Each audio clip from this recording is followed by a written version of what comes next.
J'ai vraiment l'impression que dehors, c'est l'enfer, c'est le cataclysme, voilà, que cette maison étrange, perdue au milieu de nulle part, c'est vraiment comme une espèce de chaumière familiale où on viendrait se réchauffer, et, partager des choses, et écouter, être écouté. Ouais, c'est une utopie, quoi. C'est vraiment une utopie.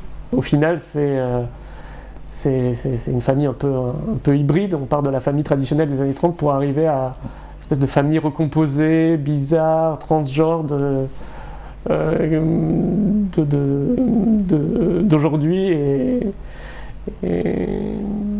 qui ferait un peu acte de résistance par rapport à la politique actuelle, et à toute la violence qu'on peut ressentir, notamment là, avec le vote du mariage pour tous et tous les opposants à ça. Et je trouve qu'il y a une intolérance et une espèce d'hostilité de plus en plus grande qui se fait ressentir, et je pense que faire ce film aussi, c'était proposer une espèce de baume et de douceur pour parer à cette violence-là. Cette époque qui est totalement dépressive et cafardeuse, et j'ai l'impression qu'on est au bord de la catastrophe de plus en plus, quoi.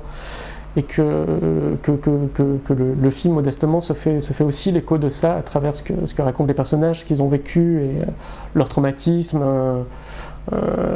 J'ai l'impression qu'on sent vraiment la violence du monde extérieur, et que cette espèce d'arche dans laquelle ils se retrouvent est d'autant plus prégnante, quoi.